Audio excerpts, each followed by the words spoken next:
Eu sou a Joana Marques Ribeiro. Queria agradecer o convite da Fernanda para falar dessa obra que me inspira muito. Trabalhei muitos anos com ela na sala de aula e ela me inspirou a desenvolver a minha pesquisa e a minha tese de doutorado, né? Que foca em reflexões sobre a formação do leitor literário contemporâneo. Dentre muitas obras que eu trabalho com os alunos há alguns anos, essa, de fato, me pareceu ainda mais potente, né, no diálogo com os adolescentes. Então, o que eu vou apresentar hoje é um percurso da tese até chegar na produção dos alunos, na leitura, né, em sala de aula e na proposta de mediação, a partir dessa obra que eu desenvolvi, e o trabalho em sala de aula até chegar na produção dos alunos, que também é uma produção literária, né? Que bebe na obra da Alice, das Aventuras de Alice no País das Maravilhas, e em todo o nonsense do Carroll. Essa tese eu defendi no ano de 2020, durante aí muitos anos me debrucei, não especificamente sobre o nonsense, mas eu tive que entender mais o nonsense para lidar com essa obra e pensar no tipo de mediação que ela propõe, né? E nos desafios que ela propõe para o leitor. Então, vou abrir aqui.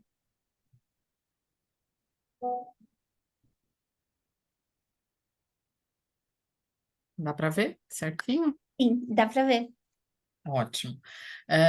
Bom, então, como eu disse, eu defendi em 2020, no ano de 2020, sob a orientação da professora Maria Zilda da Cunha, que também foi minha orientadora no mestrado. Então, a tese também ela tem uma continuidade a partir das minhas reflexões do mestrado, em que eu discuti os desafios do leitor contemporâneo, a partir da leitura do filme O Labirinto do Fauno, do Guilherme Del Toro. E aquelas reflexões, a proposta, né, que eu desenvolvi em pensar um desafio labiríntico de linguagens e discursos que o filme propõe, como percalços mesmo para o leitor do filme, e que pode ser pensado para o leitor do texto literário, é, me muitas questões ficaram ali martelando após a defesa, né, da dissertação, a apresentação da dissertação, e isso foi em 2011, e aí em 2015 eu elaborei o projeto que se desenvolveu e foi finalizado, né, da tese em 2020. O título da tese é Metamorfoses do Olhar, Reflexões sobre a Formação do Leitor Literário Contemporâneo. Então, aqueles desafios, né, labirínticos do olhar, me permitiram pensar que a obra de arte, especialmente a literatura, pode, né, abrir caminhos para transformações desse olhar do leitor. E isso depende também muito do processo de mediação em sala de aula, nessa formação do leitor, que é uma transformação contínua, né? Bom, então, peraí que não está indo. Aqui. Bom, então, para ficar mais claro, né? Então, esse trabalho vem do entrelaçamento da pesquisa acadêmica e da vivência cotidiana da leitura na escola, né? Que evidenciou para mim a linguagem literária como uma complexa via de entendimento da realidade humana e a leitura do texto literário uma experiência capaz de promover metamorfoses no olhar do leitor, provocando deslocamentos, desvios e transformações naquele que lê. Sendo então uma experiência, né, a leitura literária, de alargamento do nosso horizonte mesmo de existência. O trabalho vai partir de um princípio, então, né, de que o ser humano se constitui como uma possibilidade, sempre em construção, aberta, em transformação. É importante destacar isso, porque isso se contrapõe a todo o pensamento cartesiano de uma tradição, né, daquele eu que pensa, né, e logo existe. Então, aqui a ideia é um pouco mais ampla e também dialoga com a filosofia contemporânea da hermenêutica que eu vou apresentar aqui para entender essa mediação, né? Então, é entender o ser humano como um processo e como um ser de linguagem que tem como base da existência essa compreensão. Ele existe compreendendo e se compreendendo através da mediação e da interpretação das leituras que ele faz. Então, ler um texto literário não é só decodificá-lo, né? Mas, enquanto experiência, também é um processo de transformação e de humanização, né, do ser humano. O trabalho foi desenvolvido num colégio, que se chama Colégio São Domingos, situado em Perdizes, né, em frente à PUC. Aliás, a mantenedora do colégio é a mesma, né, Associação Cultural São Paulo, com turmas do 9º ano do Ensino Fundamental 2. E também é importante destacar que o colégio, ele é um colégio particular sem fins lucrativos, então ele também tem uma proposta pedagógica diferenciada, né, que propõe aí uma ênfase com o trabalho dos textos artísticos e textos literários, né, especialmente nas aulas de língua portuguesa. Bom, então, o primeiro caminho, o desafio no desenvolvimento da tese foi justamente pensar a literatura enquanto conhecimento. É conhecimento do quê? Né? Que conhecimento é esse que a literatura traz, que é primordial para esse nosso processo do ser no mundo? Então, o título do primeiro capítulo é Literatura e Conhecimento da Metamorfose do Mundo, que é o que a literatura faz, né? Traz esse mundo de uma outra forma, metamorfoseado, a metamorfose do ser, a nossa própria transformação, né? A do leitor. Então, para entender, eu faço esse percurso trazendo toda essa tradição, né? Então, desde tempos remotos, aí, memoriais, o olhar do homem é acompanhado por uma busca genuinamente humana, que é entender a vida, a existência, o mistério de ser e estar no mundo. Segundo a professora Nelly Novaes Coelho, a literatura seria, sem dúvida, e aí eu cito, né, a professora, abre aspas, uma das expressões mais significativas dessa ânsia permanente de saber e de domínio sobre a vida que caracteriza o homem de todas as épocas. Então, a literatura é sempre como uma pergunta, né, de quem somos nós e também para onde vamos, né? E aí, no horizonte de expectativas do ser humano sobre essa realidade, sobre entender esse mundo, até meados do século XVI, havia a inclusão tanto da natureza quanto do sobrenatural, unidos aí, entrelaçados por um pensamento da religião também.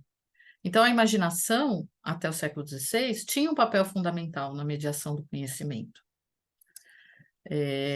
O que já começa a mudar na fase com a fase na qual o homem começa a experimentar a vida moderna, né, que se inicia ali no 16 e vai avançando, 18, 19, que vai produzir profundas mudanças nessa relação, né, com a imaginação, como forma de conhecer, né?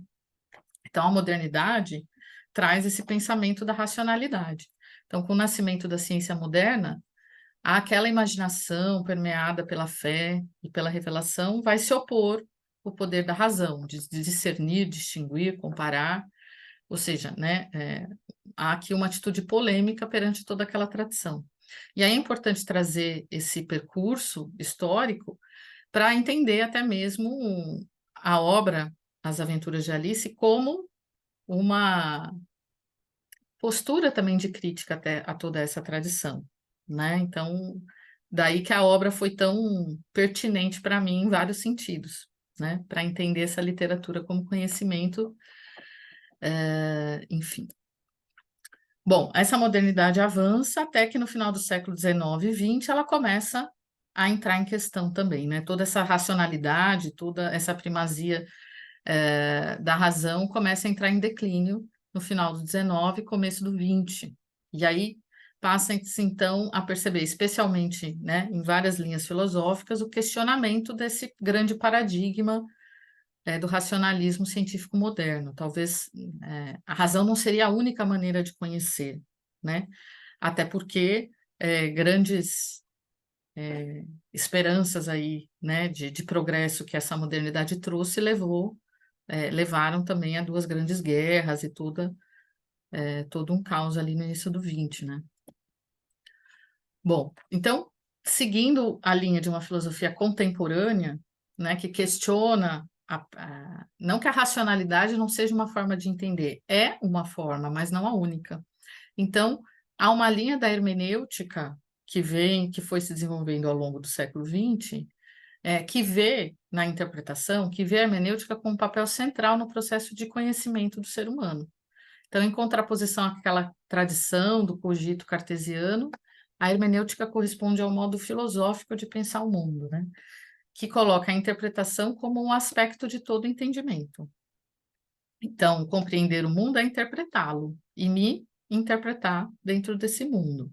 Esse caminho desse redimensionamento, né, da compreensão da nossa relação com o mundo, tem uma linha que eu vou seguir, né, na pesquisa, que é da fenomenologia hermenêutica do Paul Ricoeur. O Paul Ricoeur, então, vai beber nos estudos da hermenêutica filosófica do Gadamer, que, por sua vez, também estuda e se aprofunda na fenomenologia do Martin Heidegger. Então, aqui é o caminho até chegar no Paul Ricoeur, né? Não dá para ler só o Paul Ricoeur sem entender todo esse contexto. É um pouco o percurso que eu vou fazer agora, né? Então, para Gadamer, a partir do Heidegger, a existência humana é, em princípio, um ser no mundo, né? Um ser aí no mundo, um ser em processo, em constante transformação no contato com o mundo, com os textos, nesse percurso da existência, né? Então, a principal característica da humanidade nessa perspectiva, né, seria da nossa existência, seria justamente a projeção constante adiante, reconhecendo e realizando novas possibilidades de ser, transformando-se nunca sendo idêntico a si mesmo, nesse processo temporal da vida. Aí aqui eles vão trazer uma nova redefinição daquela verdade da modernidade. Então, enquanto na modernidade a busca da verdade científica, racional, seria uma luz, né, uma verdade absoluta, entender o real das coisas e desse mundo, nessa perspectiva da hermenêutica, não seria bem assim, né? Então, não sendo entendida como um saber absoluto, a verdade, e não podendo ser capturada dentro de um método ou de uma estrutura teórica, né, com passos, né, a verdade deve ser participada ou encontrada, e só pode ser algo experienciado. Então, tem uma noção diferente do que seria a verdade das coisas aqui, e uma revisão da própria ideia de experiência, porque na modernidade, para se chegar a uma verdade, haveria um caminho racional, né, a partir de um método, de uma estrutura teórica para se chegar, né, a partir de um experimento. A experiência seria um experimento que pode ser repetido. A partir dessa perspectiva hermenêutica, não. A experiência seria algo singular, único. Então, a experiência da verdade encontra-se no novo, no inesperado. Ressignifica o que sabemos e nossa visão sobre o todo da vida. É o que nos acontece e nos atravessa. É única, singular, individual, intransferível. Acho que tem alguém que quer entrar, talvez a Mara. Então, nessa perspectiva hermenêutica, o que é a experiência? Não é algo que pode ser repetido. É aquele momento em que a gente experiencia algo, pode ser uma situação, ou a leitura de um texto, ou mesmo numa aula, né? Em que, de alguma maneira, aquilo que a gente aprende ressignifica a nossa visão sobre o mundo e sobre a gente. Numa sala, na aula, seria um pouco aquele momento que o aluno fala, entendi, quer dizer, nossa, era isso, então, nossa, tudo que eu pensava pode se dar de uma outra forma, né? Então, é um pouco esse conceito de experiência única, singular, que me atravessa, que me transforma, que faz eu caminhar agora de outra forma, né? A ideia da hermenêutica. Então, esse ser no mundo vai caminhando, tendo experiências que vai transformando a sua visão sobre o todo e sobre si mesmo, nesse processo da existência. Essa seria a caminhada da nossa existência na perspectiva hermenêutica, né? Bom, aí, para o Paul Ricoeur, e aí é o que nos interessa aqui, nessa perspectiva da fenomenologia hermenêutica, a linguagem é fundamental, né? Então, para ele, o discurso, tudo que a gente vai verbalizar, trazer à tona, né? Não é só uma representação do mundo. Pelo contrário, o discurso pretende, em todos os usos, trazer à linguagem uma experiência, uma maneira de habitar e de ser no mundo. Então, o que eu falo é muito mais só do que o conteúdo, né? é como eu me coloco no mundo, são as minhas experiências sendo trazidas à tona. Então, a linguagem tem um ponto fundamental para ele. E aí vem a literatura, né, enquanto conhecimento, porque enquanto o discurso descritivo, cotidiano, opera por referências para o Paul Ricoeur num primeiro nível, a literatura elimina essas referências e, por meio de toda uma arquitetura estética, libera referências num segundo nível, que vão atingir o mundo não só no plano dos objetos aqui que a gente pode manipular, mas num plano mais fundamental e ontológico do ser.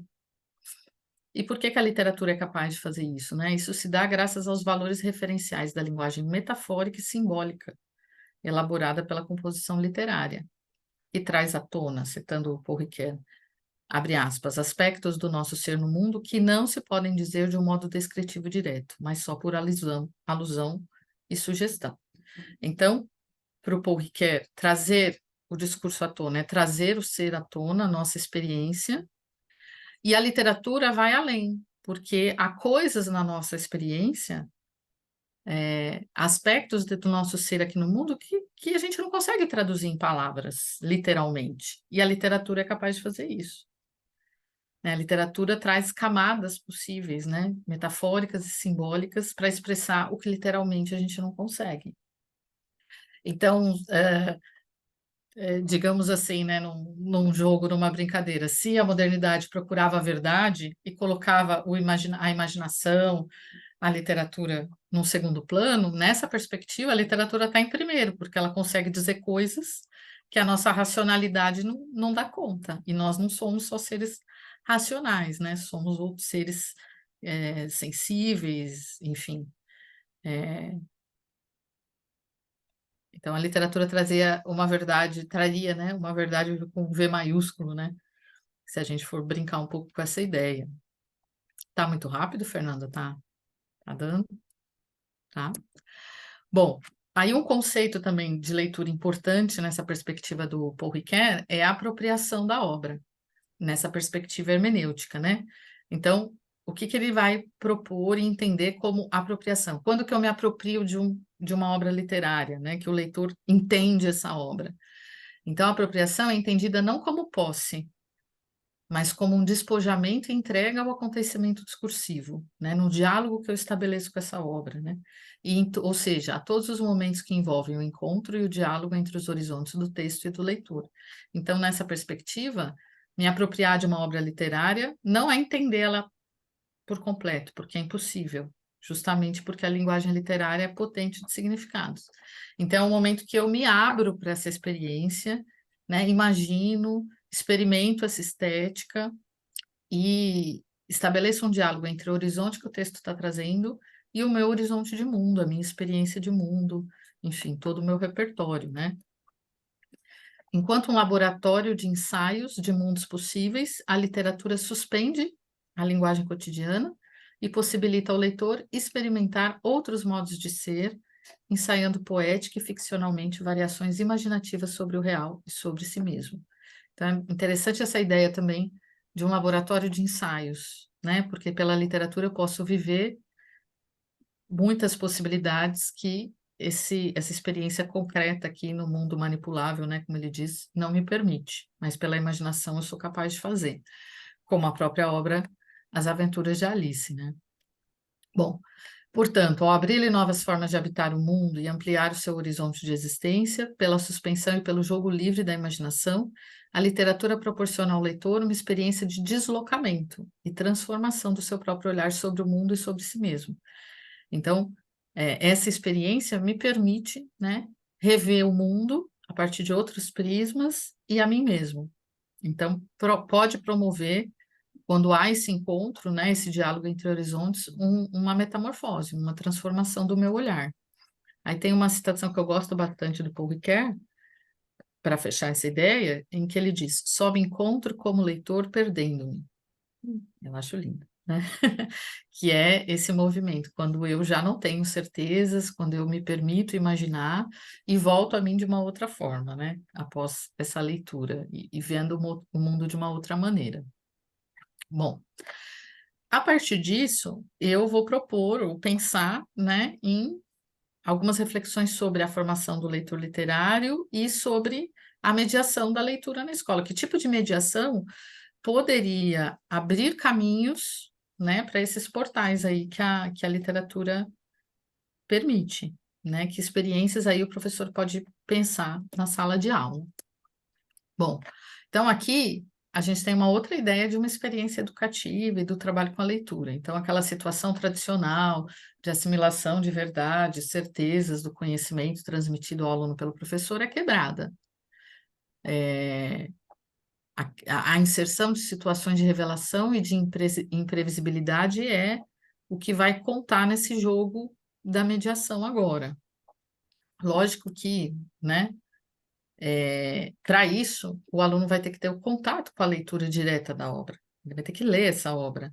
Em parte, uma leitura ali coletiva, na sala de aula, né, mediada, em parte em casa, dependendo do tempo que o professor vai ter, também em sala de aula e da extensão da obra.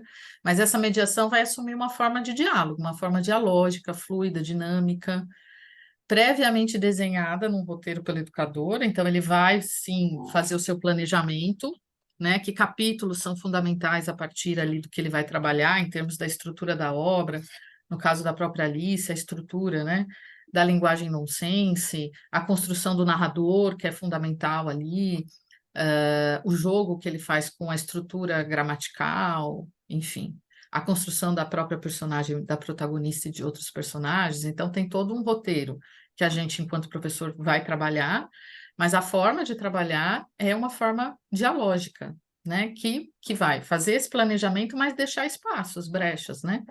Então, ela tem que ser capaz de vislumbrar os futuros encontros, imaginar esse diálogo na sala de aula e habilitar uma abertura ao inesperado, porque sendo uma obra literária e tão potente de significados, há leituras que o professor também não fez enquanto leitor, né?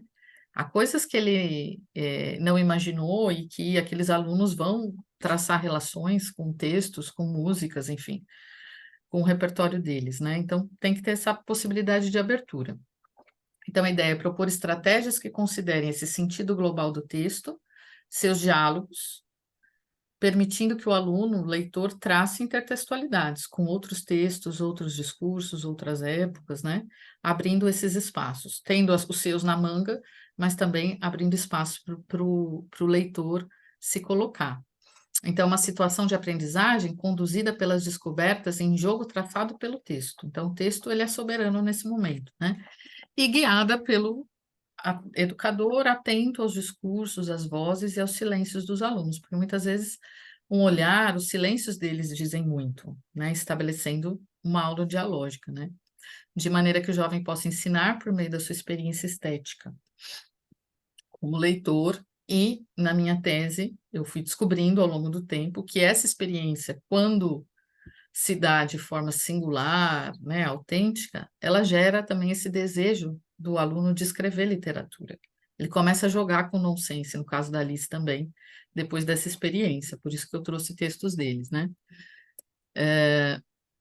E aí eu discuto essa ideia do professor mediador como um verdadeiro jogador, né? Jogador de discursos, jogador com a linguagem da obra e o que ela permite, jogar com as interpretações dos alunos. Tem algo cênico aqui, tem uma performance importante aqui do professor, né? Então, o professor promove ações que se originam do texto e são capazes de enredar e absorver ali a criatividade dos jovens, incitando a imaginação deles, né? Sempre propondo desafios, o que a obra do Carroll de mão, né, cheia proporciona. Essa ideia do mediador e do jogo eu desenvolvi a partir das reflexões do Huizinga, do Roland Barthes e do Blanchot, né? Sobre o Huizinga, sobre a ideia do jogo como elemento da cultura, o Barthes sobre o prazer do texto, especialmente, e o Blanchot sobre esse livro, Por Vir, e sobre o espaço literário, né? Que promove esse mergulho ininterrupto, né, no texto de significados. Então, esse é o caminho da mediação. Aí eu trouxe aqui um pouco como eu fiz, como eu desenvolvia a leitura, né, como poderia transpassar esse limiar da interpretação e leitura de Aventuras de Alice no País das Maravilhas na sala de aula. Vou só fazer uma retomada, acho que não preciso falar tanto, porque é uma obra tão clássica, mas para lembrar alguns ganchos que eu ia trazendo em sala de aula com eles, né? Então, quando o Coelho Branco passa por Alice, o Carroll nos convida a conhecer uma nova lógica, né? Então, a personagem com ela, o leitor, vai experimentando uma nova ordem, perdendo as suas características, nome, tamanho, referenciais, né? A partir do momento que ela cai na toca do coelho. Publicada em 1865, a obra ela pode também ser lida como uma crítica às convenções da Inglaterra vitoriana e ao racionalismo da sociedade do século XIX, que dialoga com aquele movimento que eu fiz no começo, né? Então, o País das Maravilhas acaba se tornando o universo dos possíveis. E o que move a heroína é o desejo de conhecer, né? Nessa jornada, ela vai querer sempre entender o que está acontecendo. Na maioria das vezes, muitas vezes ela se desespera, mas ela vai tentando racionalizar essa caminhada, né? Nesse universo dos possíveis. Então, a leitura do texto de Carroll assume uma natureza lúdica nesse sentido, né? Porque ela rompe com o tempo e com o espaço cotidianos e arremessa o leitor numa outra dimensão. O leitor vai ter que também, junto com a Alice, encontrar ou buscar novas formas de pensar, sentir, novas lógicas que vão aparecendo. Bom, você que é especialista na obra, depois você me diz dessa caminhada. Pensando na escola, né, geralmente eu fazia um projeto de leitura de um bimestre, porque a escola que eu trabalho é bimestral, né? É um tempo razoável para trabalhar, mas, enfim, como a obra é muito complexa, isso poderia ser uma leitura para um ano e para mais, né? Mas seria de um bimestre para a idade deles, enfim. Então, o percurso da leitura, nas aulas, teve como fio condutor questões que envolvem aspectos da identidade ou identidades do ser humano, pulsantes, a meu ver, né, como leitura na obra do Carroll, relacionada tanto com as contradições do homem moderno, quanto com as contradições púberas, físicas e emocionais vividas pelos alunos cotidianamente. Então, o que eu quero dizer com isso? Existia um fio temático e de conteúdos ali no nono ano, que é das outras disciplinas, que era esse movimento do século XIX para o XX, a crise da modernidade. Então, daí que no nono ano eu escolhia, selecionava essa obra como uma obra potente também para esse diálogo. Então, tem esse lado. Como a obra trazia essa questão da identidade, a meu ver, essa Alice que vai se descobrindo, eu conseguia relacionar muito também a fase da vida dos alunos, porque eles têm 14 anos, eles estão vivendo a adolescência, então diz muito, né, a experiência da Alice sobre esses desafios deles, né, nessa faixa etária. Isso não quer dizer que não era um desafio, né? Porque o primeiro desafio é justamente ler com alunos de 14 anos essa obra. Então, eu li a versão da Zahar, que é conhecida, com as ilustrações da época, né? Do Tenniel, e só que os alunos de antemão já achavam que conheciam a obra. Ah, mas Alice, mas a gente vai ler essa obra no nono ano, né? Então a minha proposta era justamente subverter essa ideia de que eles achavam que já conheciam a obra. Como assim, né? A gente lê e relê e está sempre conhecendo, né? Então, uma estratégia que eu usava já para começar era trabalhar o conceito de clássico literário e de leitura, e usava um pouco alguns pontos do Calvino para discutir o clássico, né? Até trazia para eles trechos do Calvino em que ele afirma, né? A leitura de um clássico deve oferecer-nos alguma surpresa em relação à imagem que dele tínhamos. Então, o desafio começa por aí. Então, é um clássico? É. Então, ele tem que nos oferecer sempre uma surpresa, tá? A cada leitura. Hoje vocês são outros, né? Vocês não têm mais lá 10 anos. O que vocês acham que conhecem podem ser adaptações, nem todos tinham lido. Então, ele tem que nos desafiar. Se ele for um clássico, ele ainda vai reverberar. E o texto tem algo a dizer que só pode dizer se o deixarmos falar sem intermediários. Então, esse contato direto com o texto novamente, né? A leitura era compartilhada em sala de aula, ou em casa, com capítulos que eu ia direcionando também a partir dessa trajetória da leitura na sala.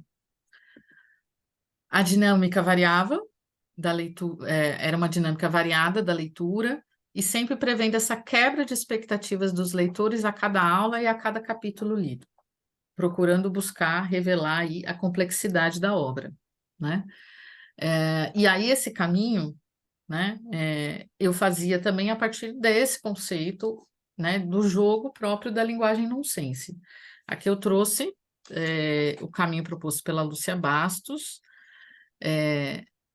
que propõe, né, que essa linguagem nonsense, né, ela se refere a um processo lúdico de leitura em que o texto produz estranhamento através da negação do próprio sentido, criando um diagrama de uma cadeia de pensamentos e uma expectativa de sentido a cada momento para, em seguida, frustrá-lo.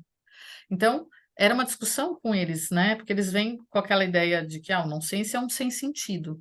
Mas espera aí, não é bem um sem sentido, é que essa expectativa de sentido vai sendo quebrada e um novo sentido vai sendo.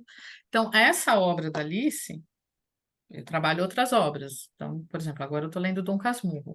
É uma outra via, mas essa obra permite esse movimento, né, de quebra a todo momento. Toda vez que a Alice acha que entendeu, vem algo novo. E isso também gerava uma curiosidade nos alunos, né? Eles começavam a entender esse movimento da obra e também as camadas mais metafóricas que a obra traz, né? Nesse caminho, eu propunha alguns diálogos com outras obras, com adaptações cinematográficas que eles queriam, né, que eles queriam conhecer, eles falavam muito do Walt Disney, queriam rever o filme depois das discussões, aí eu analisava alguns trechos, algumas passagens para pensar nessa adaptação, né, nas estratégias criativas e outras adaptações mais antigas que eu trazia também, documentários sobre o Carol, enfim. Algumas telas que eu vou mostrar daqui a pouco, né, como As Meninas do Velázquez, Relatividade do Escher, a persistência da memória, Dali, principalmente no capítulo do Chamaluco, né, toda aquela questão do tempo, alguns poemas, especialmente sobre essa questão do autorretrato. Acho que a Luciane está querendo entrar. Você pode autorizar a entrada dela, porque como eu não sou anfitriã, eu não consigo autorizar. Tá, será que eu tinha que autorizar a Mara aquela hora? Sim, é. Hum, tá. Se você quiser mandar uma mensagem para a Mara, para ela entrar. Enfim, então aí, conto da Clarice Lispector, Felicidade Clandestina, algumas crônicas, né? Textos aí que iam ao longo da obra, não é tudo de uma vez, mas que eu ia estabelecendo diálogos, né? Oi, Lu. Gente, não quis te Bem, atrapalhar, tudo bem? tudo Tudo bem, bem? Desculpa a demora, mas eu estava em aula. tranquilo. Aí uma entrada interessante que eu achava para trazer essa questão da identidade, identidades, era analisar algumas telas, né? Então, primeiro eu trazia essa tela essa tela do Rodrigo Cunha, mais antiga, do ano 2000, mas o título é Velázquez. E aí, como um enigma mesmo, essa tela ia trazendo questões sobre o retratar-se, né? Sobre o autorretrato, que é uma produção que eu proponho para eles, e vou mostrar aqui lá no capítulo 5 da Lagarta, né? Em que a Alice tem que responder quem ela é. E aí, essa análise, por exemplo, dessa tela do Rodrigo Cunha, dava brecha para muitas reflexões, né? Primeiro que ele coloca a gente numa perspectiva específica, né? A gente olha, o reconhece através do espelho. Provavelmente aqui o espelho está indicando que ele está fazendo um autorretrato. Ao fundo tem um livro, e eles começam a perceber que está escrito Velázquez. Aí quem é o Velázquez? Aí eles lembram ou não, aí eu trago referências do Velázquez. Enfim, mas aí a tela traz possibilidades num jogo de olhares aqui para pensar, né, que esse artista ele quis se retratar de uma determinada forma, como um artista jovem, inspirado na obra do Velázquez, né? Ou seja, quando eu me retrato, eu também faço um recorte, né, dessa minha identidade que eu quero representar. Então, a gente foi discutindo isso. Propunha para eles, se vocês fossem fazer um autorretrato, um desenho, vocês se retratariam onde, né? Que escolhas vocês fariam? E depois a gente analisava também a tela do Velázquez, cheia de enigmas, né? Além de ser um autorretrato, o Velázquez está se inclui aqui na tela, mas a gente não sabe muito bem. Começa a observar os olhares, essas pessoas, a maioria delas, né, estão olhando adiante, para frente, Velázquez está olhando para frente, e a gente começa a discutir, mas espera aí, se ele está olhando para frente, pintando aqui, essas pessoas não estão sendo retratadas e tal, e aí tem o jogo do espelho lá atrás, não sei se você conhece, né, Fernanda? Do rei e da rainha, e aí, enfim, deu para entender melhor a referência que o garoto fez lá, no Rodrigo Cunha fez na tela dele, e começamos a discutir sobre isso, o que eu vejo, né, o que é ilusão, como o meu olhar é encapsulado aí também por uma perspectiva, né, coisas que a obra depois da Alice permite. Uma outra coisa legal que eu fazia também, para mostrar para eles que a obra não é tão conhecida assim, é mostrar várias capas diferentes de adaptações da Alice e por que que são tão diferentes, né? Porque isso a obra permite, né? A Alice, ela não é descrita com tanto detalhe assim.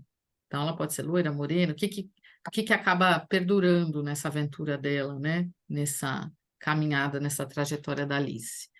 E eles adoravam também essa parte aqui de ver, nossa, Alice de várias formas e possibilidades, né?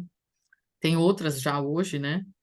Mas essa foi o que eu coloquei também na tese. Bom, seguindo a leitura nesse percurso de quebra de expectativas, quando a gente chegava na aventura, no capítulo 5, que é central, a meu ver, ali nessa discussão, na grande questão que a lagarta coloca para Alice, naquele paradoxo, né, dos lados do cogumelo, e enfim, e faz a pergunta para ela do quem é você.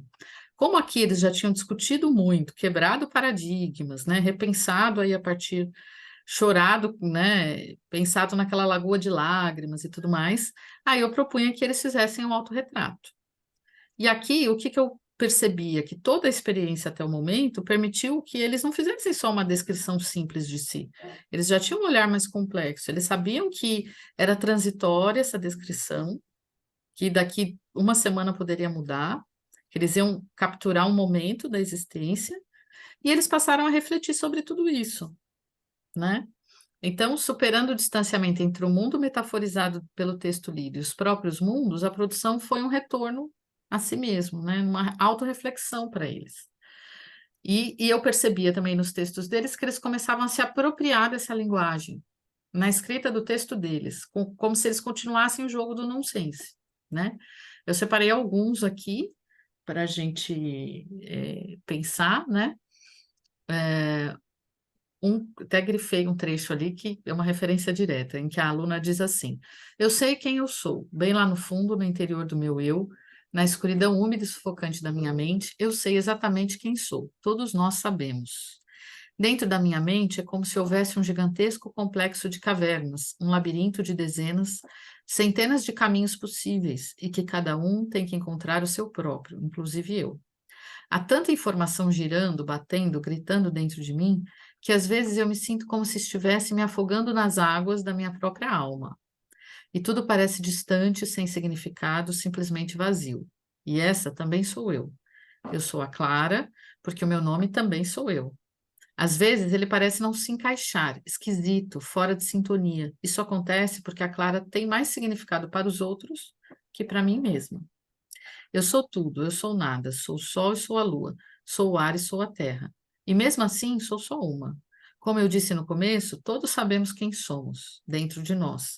Mas a questão é como colocar isso para fora de uma maneira que realmente se aproxime da nossa verdadeira essência.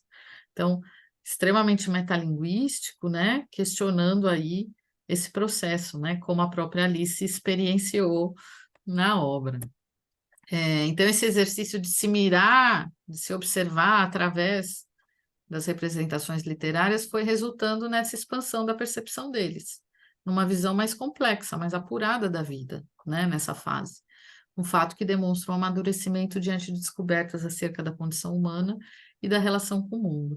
Então, por exemplo, o capítulo da Lagoa de Lágrimas, assim, era geralmente bem marcante para eles, porque apesar do livro trazer literalmente, que ela, né, tá grande ou tá pequena, a gente ia discutindo as percepções nossas diante do mundo, né? Quantas vezes nós nos sentimos pequenos diante do mundo, ou nos sentimos grandes?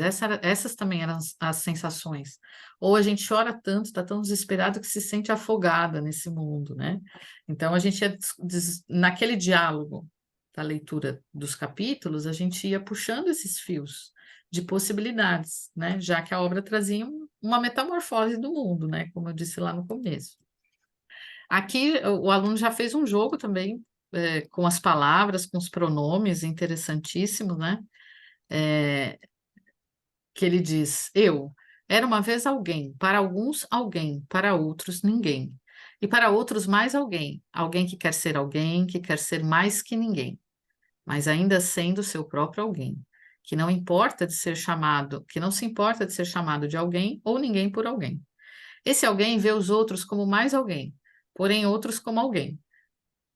Apenas os que ele diz ser alguém.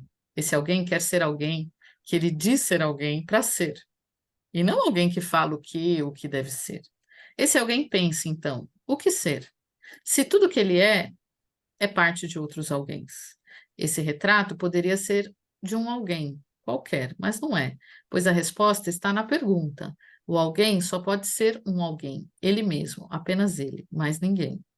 Assim, esse alguém não será mais alguém, esse alguém serei eu. Mas a grande pergunta é: então, quem sou eu? Mas o importante não é dar as respostas, e sim voar nas perguntas. Aí ele fez essa ilustração que eu não pedi. Eu lembro que ele entregou o texto para mim e falou: Joana, acho que você não vai gostar, porque eu fiz umas coisas diferentes aqui, né? Então, na verdade, ele estava continuando aquele jogo, né? E abusando aí da palavra, né? Dos pronomes, desse vazio, enfim, dessa indeterminação do alguém com ninguém. E acho que ele trouxe a essência também, né? O importante são não as respostas, mas a pergunta que me faz caminhar, né? No jogo que a Alice traça. Esse aqui também foi inusitado, aí tinha essas coisas, eles iam trazendo o que eu não pedia, né? Posso fazer um poema? Pode. Aí ela fez um jogo aqui também na disposição das palavras, ela disse: somos uma infinita sopa de letrinhas onde existem 1000 possibilidades de palavras para se formarem. Podemos encontrar um vocabulário inteiro dentro de nós. Então, alguns leitores envolveram-se na linguagem nonsense e nos paradoxos da protagonista, acentuando a hibridez do ser humano. Outros estabeleceram um lúdico exercício de outrar-se para melhor compreenderem-se. Um deslocamento que deixou transparecer como o encontro com o texto potencializou a visão sobre o existir. Aí eu trouxe mais um aqui. Também foi uma transgressão, porque os alunos com essa idade, eles gostam, né, não vou falar de mim, tal. E ele fez esse autorretrato que foi a gota d'água, que ele não queria fazer, mas ele está falando dele, né? Em cada detalhe também ele está falando dele, mas de uma forma ficcional. Ele diz assim: o rio corre, o sol esquenta, o vapor sobe, a nuvem condensa, o céu chora. Já lhe passou a cabeça que você é insignificante? Nós somos insignificantes neste vasto mundo, é inacreditável. Mas agora pense na chuva, mais especificamente nas insignificantes gotas de chuva. Qual seria a sua trajetória? Qual seria a sua história? O vapor se transforma em água que cai de uma altura de 10.000 pés até se estraçalhar no chão. Talvez seja assim, para aqueles que já se acostumaram com o mundo. Mas eu fico maravilhado com o simples movimento da queda daquela gotícula de água. Me imagino lá de cima nascendo, o sol escaldante bate em minha cabeça, mas estou com frio.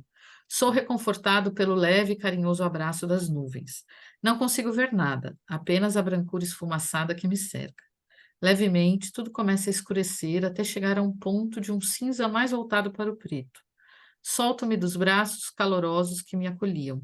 A vista é bonita, mas tenebrosa. O vento bate forte, que sacode de um lado para o outro. Raios caem iluminando o céu, dando a falsa esperança de luz, mas logo após vem a escuridão total, seguida do barulho do trovão. Tudo está acontecendo muito rápido. Vejo a cidade de cima. É lindo ver prédios se erguendo a 100 metros de altura, perfurando o céu robustamente. Carros correndo do tempo, formigas andando, quase correndo com medo de se molharem, com medo de serem livres. Com suas vidas cotidianas, Eles não têm tempo de olhar para cima e perceber a trajetória das gotas que escorregam em seus guarda-chuvas. Tudo começa a ficar maior. Os prédios que antes eu via de cima agora passam ao meu lado. Janela por janela, é possível ver a vida das pessoas. Os pontos pretos vão tornando-se maiores até criarem formas. Grandes guarda-chuvas cobrem inteiramente o chão. A força que me puxa para o centro da terra me estoura no sólido asfalto. Mas não é o fim, porque sempre depois da tempestade vem o arco-íris. Então ele decide se colocar nesse lugar da gota, né? E de alguma forma eu tenho também a queda da Alice, dessa experiência, e olhando o mundo a partir de uma outra perspectiva. Super complexo, né? Ele se envolveu na leitura, achou que ele ia transgredir, que ele não ia fazer, mas ele diz muito sobre tudo isso. Então, agora, a partir de um novo texto literário, né? E volta no que o Paul Ricoeur falava. Quer dizer, tem uma experiência aí que só a literatura permite, né? Pode permitir, enfim, e não a linguagem cotidiana, né? Agora me diz, Fernanda, como que está o tempo? Ah, você tem mais 5 minutinhos. Tá. Então, aqui é esse movimento que eu fiz, que eu ia destacar para vocês dessa produção, mas aí a cada ano, como eu trabalhei vários anos, a cada ano aconteciam produções diferentes também, com eventos da escola, tudo muito interligado, né?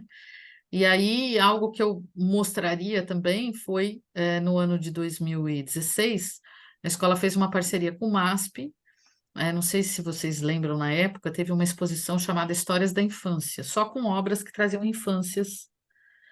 E aí os alunos do quarto ano da escola, em parceria com o MASP, fizeram áudios explicativos das obras, leituras que eles fariam. Foram os alunos do quarto ano. E depois a gente fez um evento no dia e a escola inteira foi na abertura do evento, enfim. Essa era a tela principal até da exposição. Vou pôr só um pouquinho o áudio aqui dos alunos do quarto para a gente ouvir. Porque aí, no nono ano, o que que eu fiz? Eu estava todo esse processo, tinha feito autorretrato e tal, e aí eu propus que eles fizessem, para dialogar com questões da infância deles, classificados poéticos, porque a gente ia fazer esse evento no vão do MASP, e aí eles fizeram classificados a partir do livro Classificados Poéticos da Rosiana Murray. Aí a discussão era o que que eles venderiam, comprariam, alugariam de forma poética, enfim, sentimentos, né, e que se relacionassem com a infância deles, já que eles eram adolescentes agora. Eles adoraram a ideia e a gente fez panfletos com os poemas, distribuímos na Paulista e tal. E aí eu vou mostrar pelo menos um aqui para vocês terem ideia. Porque o que que eu percebi? Embora aqui eu não trabalhasse diretamente a Alice, a leitura foi tão potente lá atrás das descobertas deles, que eles continuaram refletindo diálogos que nós tivemos ali com a obra, mesmo num outro contexto, né? As meninas são irmãs e bem parecidas. Vestem o mesmo tipo de roupa, uma azul e outra rosa. Usam maquiagem e penteados iguais. Tem fitas de cetim no cabelo e na roupa. Elas estão dentro de uma sala rica, com um tapete vermelho. Fazem pose para o pintor pintá-las. Ficaram tanto tempo paradas que se cansaram. A menina de rosa até ficou com olhos brilhantes de lágrimas. O toque de pintura dos vestidos é diferente do rosto. O rosto é mais suave e o vestido é feito com pinceladas e é quase um degradê. Essa roupa deve pinicar o corpo. A menina de azul estava percebendo que sua irmã estava agoniada e deu sua mão para ela como carinho para ela se sentir melhor. Bom, aqui foi um exercício de interpretação do quarto ano, dos detalhes com as professoras e a professora de artes, né, dessa tela famosa do Renoir. E quando eu mostrei para os meus alunos do nono, aqui eles identificaram a Alice, foi forte aqui, né? Para eles, essas meninas ali e a leitura dos pequenos. Tinha uma outra tela que também dialogava, dos meninos, uma fotografia, na verdade, né? Sem título. E aí vimos outras aqui, um menino no cantinho, também uma tela da exposição que foi bem forte para ele. Bom, quando eu era menor, minha mãe, ela fez um cantinho para pensar. E ela punha as regras, o que tinha que fazer nesse cantinho. Aí, uma vez, eu desobedeci ela e eu fiquei lá pensando no que eu fiz. Depois de um tempo, eu pude sair de lá. Eu acho que castigo pra mim funciona, por causa que às vezes minha mãe tira uma coisa que eu quero muito, muito, muito, pra eu aprender como é ficar sem as coisas que a gente quer. Eu já coloquei o meu cachorro de castigo porque ele tem ciúme meu e do meu irmão. E quando alguém vai lá, me dá um abraço, me dá um beijo de oi, ele quer avançar e morder. Então eu deixo ele um pouco preso. Às vezes os meus peixinhos, eles ficam comendo sujeira, aí eu sempre bato no vidro para eles irem correndo pro lado, porque o meu peixe já morreu por causa disso. Aí eu fico assustada. Para os alunos do nono era incrível, né? Eles lembrarem e discutir essa coisa do castigo, né? Que também é forte, fortíssima essa imagem do cantinho aqui, desse garoto nessa solidão, né? E aí depois eu propunha, a partir da Rosiana Murray, alguns poemas. Vou ler pelo menos 2 aqui, que eu fui percebendo como eles traziam a infância, relendo, revisitando a partir das telas e trazendo a Alice, né? Esse aluno disse assim: não vende-se amor, mas vende-se uma casa incrível, com nossas almas vazias.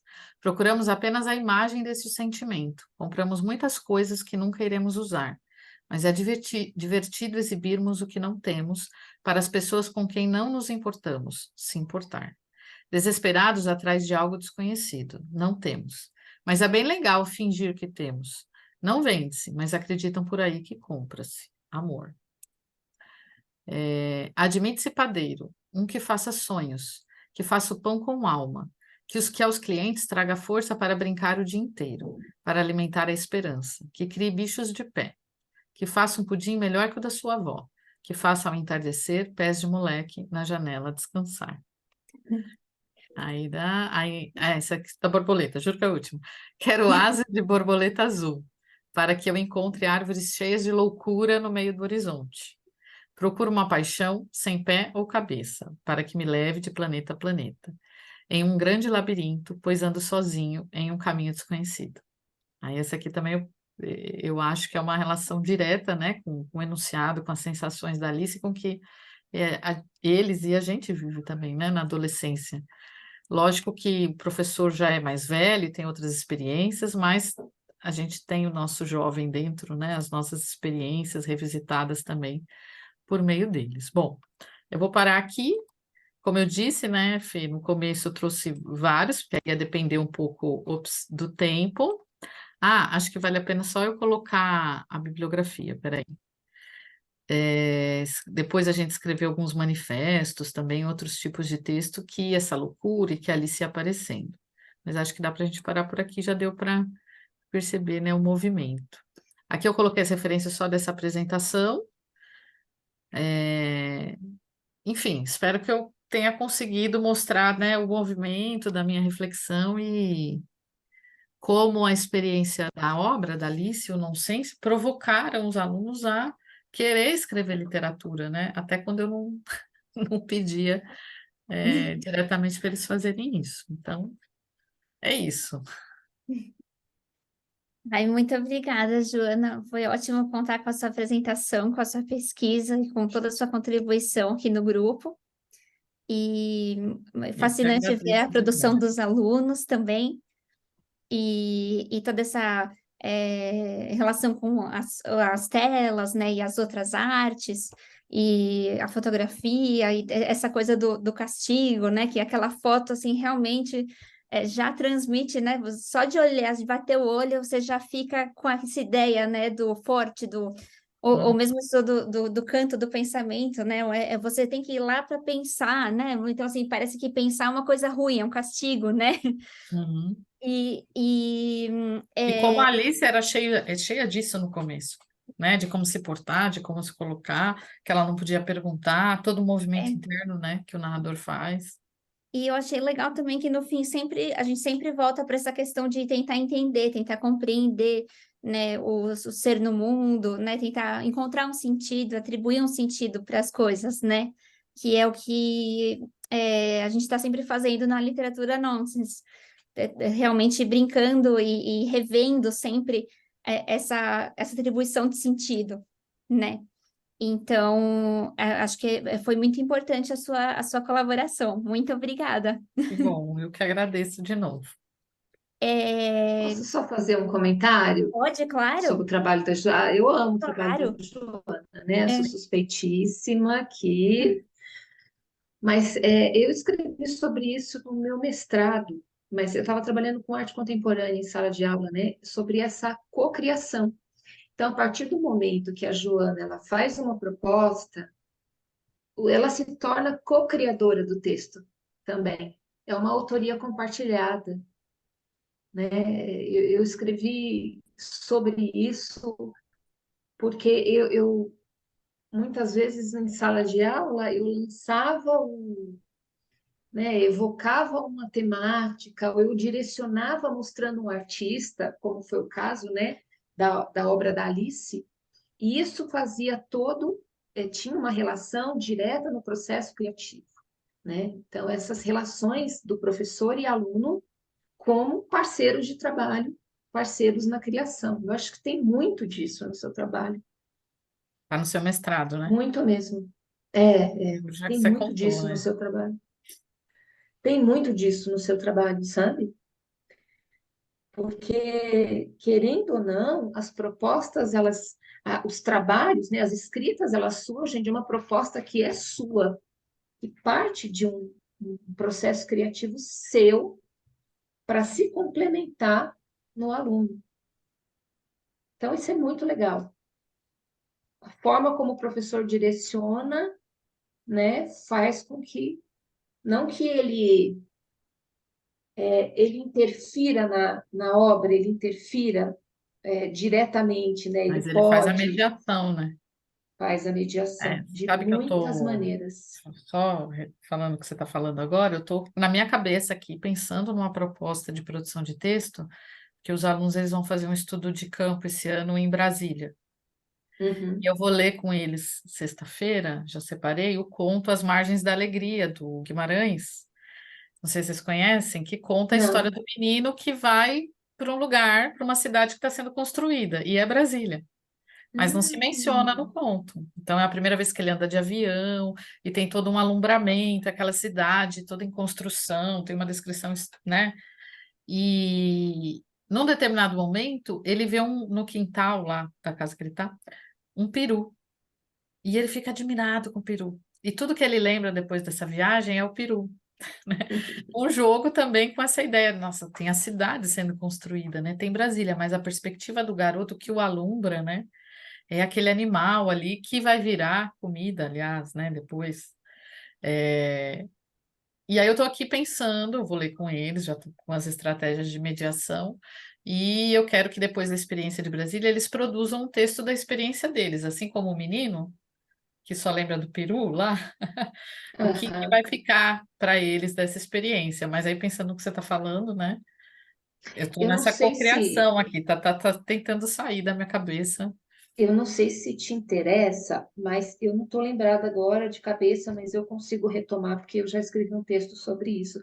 Tem uma artista brasileira que ela fez uma obra onde ela coloca as fotos de todas as crianças que morreram na construção de Brasília, porque eles contratavam crianças também. A pressa para construir a cidade era tão Uhum, grande que eles, né, foi um êxodo de nordestinos para sim. Brasília e vieram crianças também.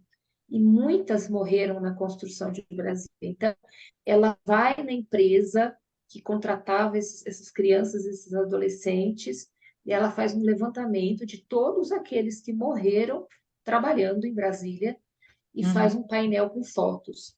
Eu vou buscar o nome da obra e o nome dela De eu te passo. adultos eu sabia, de crianças não, mas aí você me passa, então, que aí eu também posso Tá? trabalhar com eles Sei lá, é mais absurdo, né? Não um vou nem dizer ponto. não sei, É, esse absurdo. Mas É, bom, então agora vamos passar para a apresentação da Luciane. Luciane, por favor, se apresente brevemente antes de começar a sua apresentação. E só uma coisa, se você vai precisar compartilhar a tela, compartilhar os slides, Sim, Então, é só que eu gostaria de te lembrar que eu vou te colocar como anfitriã para compartilhar a tela. E aí, se alguém entrar na reunião, como você vai ser anfitriã, só você vai poder aceitar a pessoa na reunião. Então, só para caso alguém entre durante, né, para você, por favor, aceitar a tá entrada bom, da pessoa, tá bom? tá joia, tá joia. Então, bom, acho que vocês me conhecem um pouquinho, já estou no grupo há uns 4 anos, sou rápido, eu terminei agora o pós-doutorado com a professora Mara, e a temática dele, o título do relatório é E não foram felizes para sempre, ressignificações contemporâneas do Holocausto nas literaturas infantil e juvenil, né? Então, minha área de formação é design e artes visuais, então venho da área de visuais e estudo a produção plástica e poética de crianças que estiveram presas em campos de concentração, com maior ênfase num campo chamado Terezin, que fica lá na República Tcheca, e no campo de Auschwitz, na Polônia. No meu relatório, qual que era a minha proposta, né? A pergunta inicial era: como contar para crianças uma história sobre crianças que são friamente assassinadas?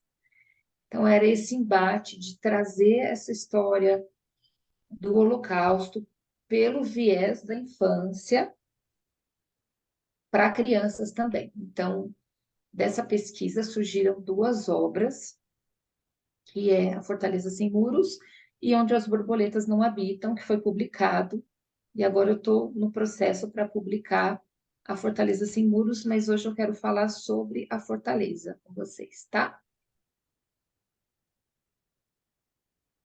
Estão conseguindo ver? Sim. Se quiser colocar maior, Estou tentando. Agora foi. Foi, né? agora foi. Tá. Então, A Fortaleza Sem Muros é um conto de fadas direcionado ao público infantil, e baseado, aqui eu faço um processo inverso, né? Geralmente, quando um ilustrador ele pega um texto, ele a partir do texto ele cria as imagens. Então aqui foi diferente, né? Dos 5.849 desenhos da coleção do Museu Judeu de Praga, eu fui analisando todos esses desenhos e cheguei num corpus, e desse corpus eu criei o texto. E aí a ideia era publicar esse livro com os próprios desenhos das crianças, mas isso se tornou extremamente inviável, porque o Museu Judeu de Praga, apesar de já terem se passado 70 anos da morte dos autores, eles cobram direitos autorais altíssimos. Então agora eu estou voltando no outro processo, né? Então eu vim do desenho para o texto e agora eu estou indo do texto para o desenho de novo, propondo algumas ilustrações baseadas no texto e também nas imagens das crianças. Bom, eu vou mostrar aqui algumas imagens que me inspiraram, e essa é uma delas que eu gosto muito. Quando a gente lê atrás do desenho, está escrito cena bíblica, né, em tcheco. Mas essa ideia de uma criança brincando com um leão me trouxe muito aquele sentimento para a escrita do conto das crianças brincando com o perigo, né? Flertando com o perigo o tempo todo. E elas estão, né? Eu só vou, acho que a Joana já ouviu a leitura desse conto, mas eu vou dar um resumo aqui para a Fernanda, né? Qual que é a ideia? Então, Pode é um ler, que reino, sempre cada leitura é é, maravilhosa. Fica mas eu tranquilo. acho que, será que a gente tem tempo para ler? Acho que pode ler, sim, acho que tem tempo. Tá. Então, eu vou descompartilhar aqui para eu poder abrir na tela aqui. E aí, eu vou fazer o seguinte, então, eu vou ler e mostro as imagens que foram propulsoras do texto. Pode ser? Tá, Deixa eu só pegar aqui.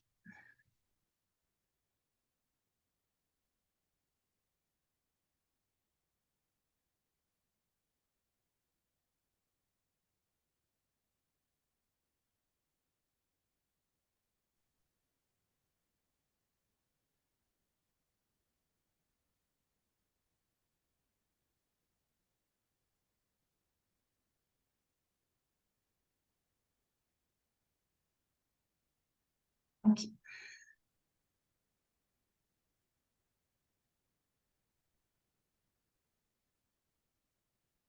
Vou fazer a leitura para vocês, tá bom?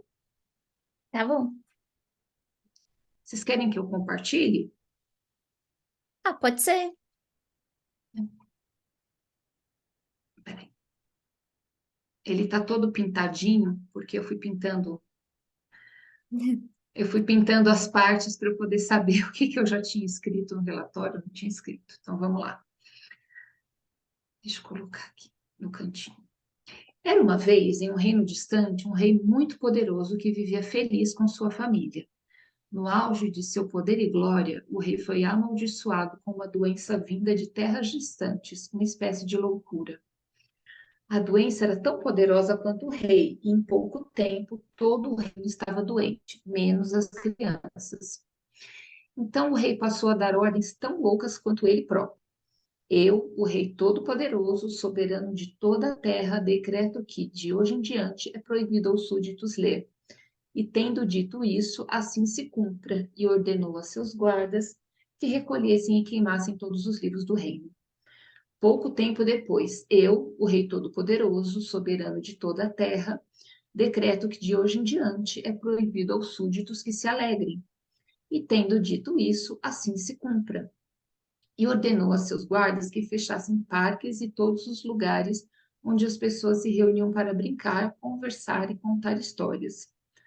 Certos de que um rei não poderia estar errado, os súditos obedeciam cegamente às loucas imposições de seu rei, menos as crianças. Após algum tempo, tendo conhecimento da desobediência das crianças, o rei concluiu que elas poderiam representar uma ameaça ao seu poder soberano e fez mais um decreto, ordenando que tudo e todos contrários às suas ordens fossem banidos do reino para sempre. Súdito do meu reino, eu, o Rei Todo-Poderoso, soberano de toda a terra, decreto que, de hoje em diante, todas as crianças devem ser banidas do reino. O anúncio de imediato causou certa comoção no reino, mas os súditos foram alimentados por tantas histórias sobre as crianças que, aos poucos, todo o reino passou a vê-las como uma ameaça. Além do mais, todos estavam tão convencidos de que um rei sábio e poderoso como aquele não poderia ter se enganado, que apoiaram sua decisão.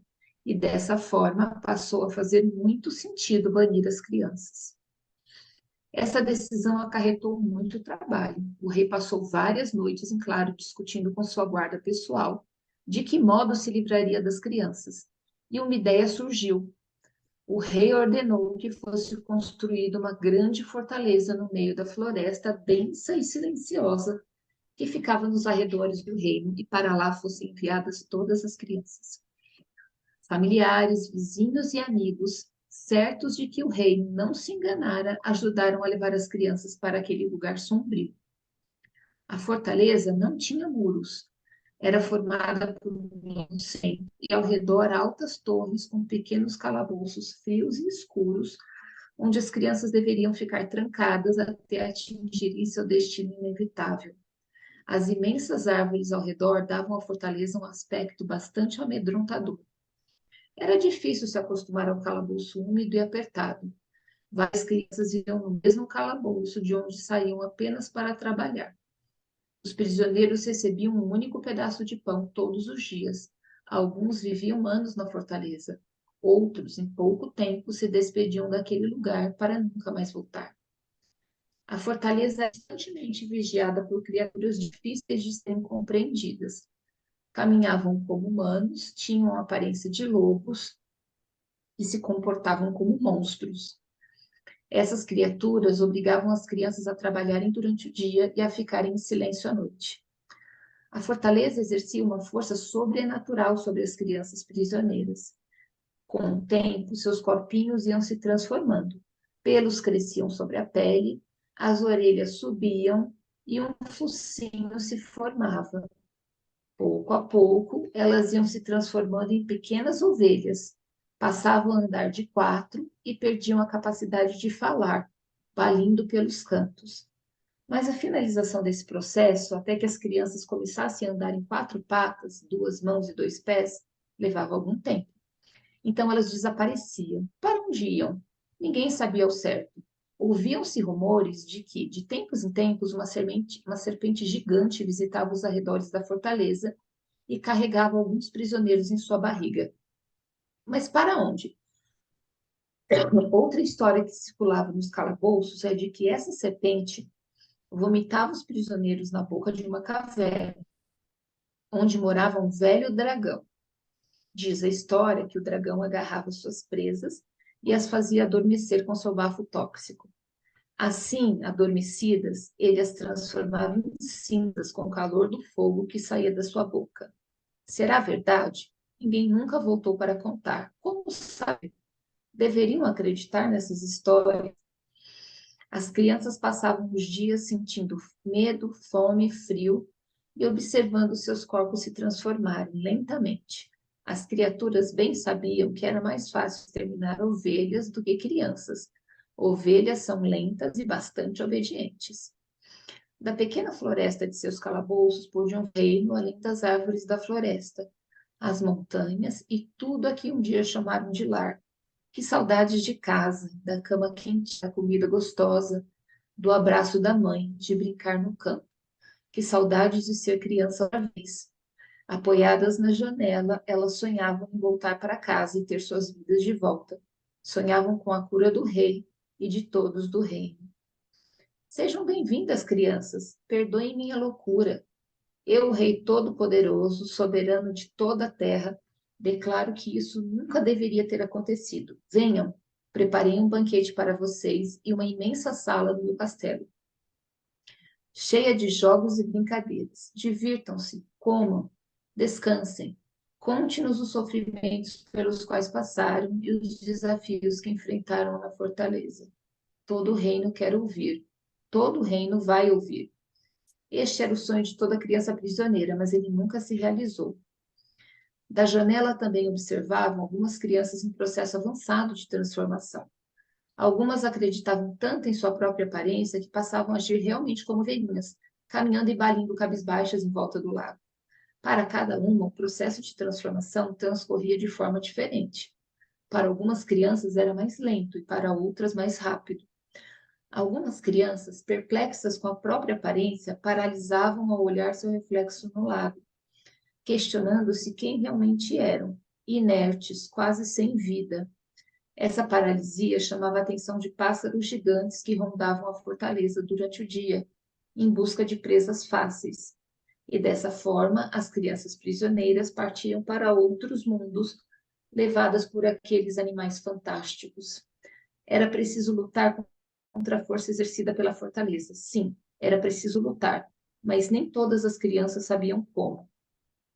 Havia um grupo de crianças, as mais valentes de todo o reino, que estava disposto a lutar contra o rei opressor e mudar seu destino.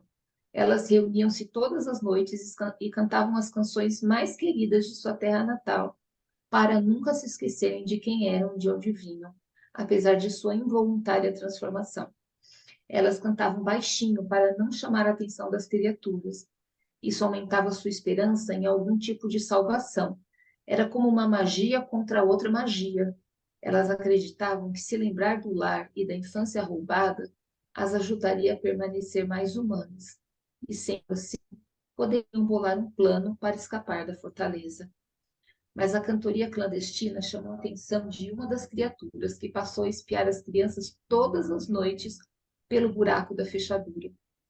A criatura deveria acabar com tudo aquilo rapidamente, afinal, isso não estava nos planos do rei poderoso soberano. Mas ao invés disso, ficou fascinada pela música. Continuou a espiar as crianças noite após noite. Certa noite, porém, a coisa foi diferente e a criatura presenciou tudo com seus próprios olhos. As crianças mais valentes de todo o reino estavam reunidas, cantando suas canções mais queridas, quando de repente o quarto começou a ser iluminado por um ponto de luz, e foi crescendo e crescendo até tornar a forma humana. Não, espere um pouco. Isso mesmo, era uma linda fada, baixa de cabelos castanhos, curtos e olhos que pareciam duas amêndoas doces. Meus queridos, estou aqui para ajudá-los, disse a fada. Não temam.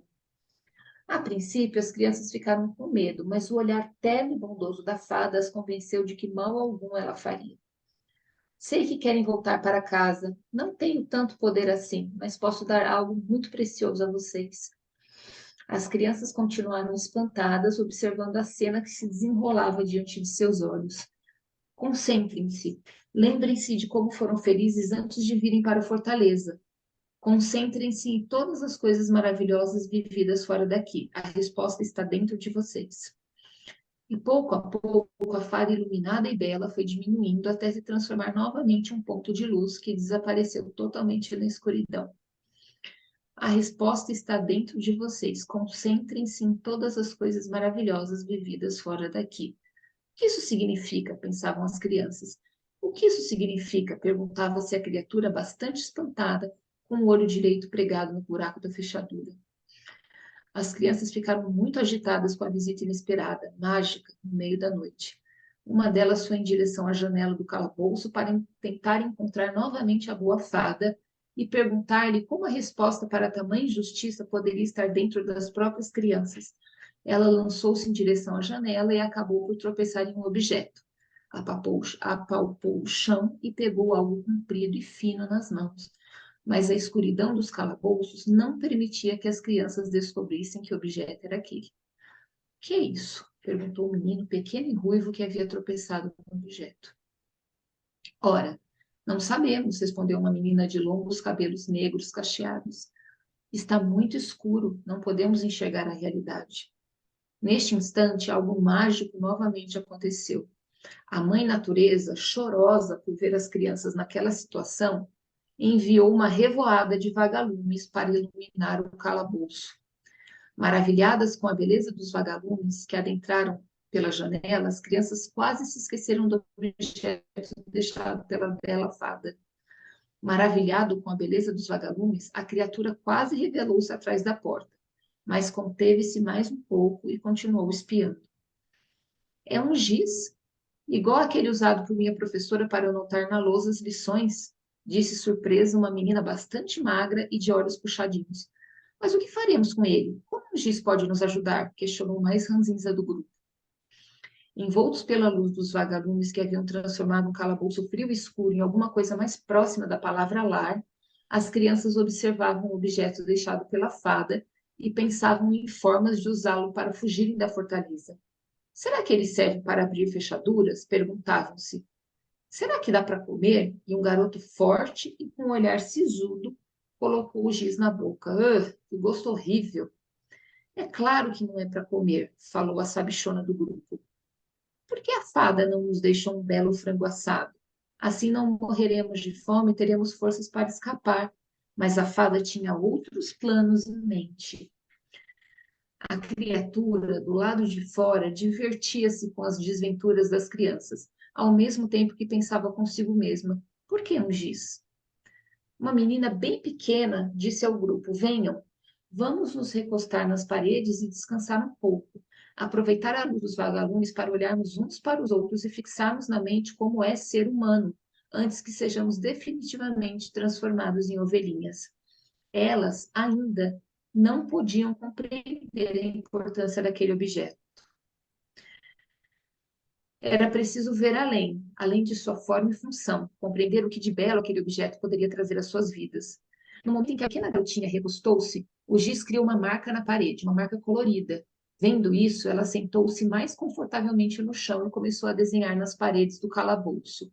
As crianças que conversavam baixinho umas com as outras ficaram em total silêncio e passaram a observá-la e a se encantar com a imagem que surgia na parede.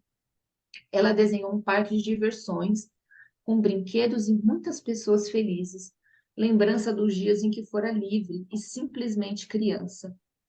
Outros se achegaram mais perto para observar os desenhos que iam se formando naquelas paredes imundas. E assim, noite após noite, que as crianças usaram o giz para registrar. E foi assim, noite após noite, que as crianças usaram o giz para registrar nas paredes do calabouço suas memórias mais felizes e desejos, sempre iluminadas pela luz dos vagalumes que as visitavam todas as noites. E foi assim, noite após noite, que a criatura observou pela fechadura da porta algo incrível acontecer. Quanto mais elas desenhavam, mais o processo de transformação era revertido e elas voltavam a ser crianças novamente. Crianças brincando, mesas com farta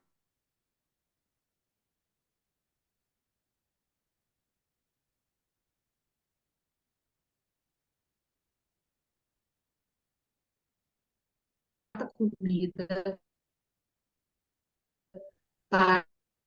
parques, a casa querida de sua prisão.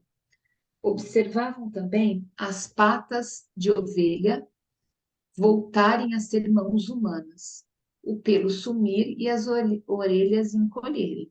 As lindas imagens registradas na parede do calabouço as convenciam de que, se havia tanta beleza dentro delas, não poderiam tomar a forma animal. Haviam nascido para ser crianças e ponto final. Mas as crianças também registraram nas paredes tudo aquilo que lhes dava medo: os calabouços, a fortaleza, a serpente faminta, o dragão feroz. Elas aprenderam a enfrentar seus maiores medos dando forma a eles. Imaginavam que viajar na barriga de uma serpente deveria ser algo bastante desagradável. Não deve ter lugar para sentar, diziam uns. E também não deve ter nada para comer lá dentro, afirmavam outros. Enquanto desenhavam, discutiam como seria ser adormecido pelo bafo de um dragão e se doía muito virar cinzas, visto que já estariam desmaiados. Alguns achavam que doía, outros que não. Em pouco tempo, todas as paredes estavam preenchidas por desenhos, cada cantinho do calabouço. Elas haviam deixado nessas paredes um testemunho para todo o reino. E naqueles poucos momentos, aquelas crianças voltaram a ser crianças. Isso se tornou um problema, pensou a criatura, que furtivamente acompanhara todas as noites as aventuras das valentes crianças. Preciso encontrar uma solução final, pensou ela. No dia seguinte, a criatura continuou seus afazeres e à noite voltou àquele calabouço. As crianças haviam acabado de chegar do trabalho, estavam reunidas comendo seu pequeno pedaço de pão, famintas, depois de um dia bastante cansativo. A criatura abriu a porta do calabouço e disse: Preparem-se, vocês vão partir, tem 10 minutos para arrumar as malas, e trancou novamente a porta. As crianças ficaram muito aflitas. Partir? Para onde? Como? Por quê? Vamos voltar para casa? Será que as histórias que contam sobre a serpente são verdadeiras? São sim, estamos perdidos, alguns diziam. Devem ser mentira, outros afirmavam. Afinal de contas, todas as histórias contadas pelo rei sobre nós não são falsas? Há de haver outras muitas histórias falsas, inclusive sobre serpentes e dragões. O tempo passou como um piscar de olhos e logo a criatura estava à porta. Me sigam, ela disse. Para onde? Perguntou um menino que usava óculos com lentes muito grossas, mas a criatura não respondeu. Cabisbaixas, as crianças seguiram a criatura até um local fora da fortaleza. Lá havia uma espécie de caminho marcado no chão, não por pés humanos, mas por algo bem maior que o homem. Ao chegar à toca da serpente, um dos meninos do grupo, bem franzino, que todos julgavam desprovido de qualquer coragem, dirigiu-se à criatura e disse: Nada em forma humana destruiria uma criança inocente. Naquele momento, a criatura parou, voltou-se para as crianças e, fitando-as nos olhos, despiu-se de sua pele de lobo e revelou-se a elas. A criatura era, na realidade, humana, um jovem e belo rapaz.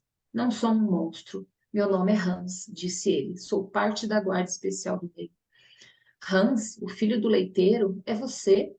Mas como? Uma das crianças disse, buscando e quase não encontrando as palavras para expressar seu horror diante da revelação. Hans, apenas 2 ou 3 anos mais velho que as crianças, costumava brincar com ela nos arredores da aldeia, antes da loucura se espalhar pelo reino. Mas você nos conhece, é nosso amigo, disse uma menina com pintinhas nas bochechas. Não, não sou, respondeu Hans sem demonstrar qualquer sentimento. Você não é muito mais velho do que nós. Por que estamos em posições tão diferentes? Perguntou um lindo garotinho negro de olhos brilhantes. Não, sou muito diferente de vocês, respondeu Hans. Não se atrasem, preciso cumprir ordens. Por favor, deixe-nos escapar pela floresta. Nos esconderemos nas montanhas e com o tempo iremos crescer e ninguém nunca saberá sobre nossa fuga. A escolha é sua, Han, nos ajude. Fomos bons, disse um menino com belos olhos castanhos claros. Nós queremos viver, nós queremos trabalhar. Não posso, disse Hans.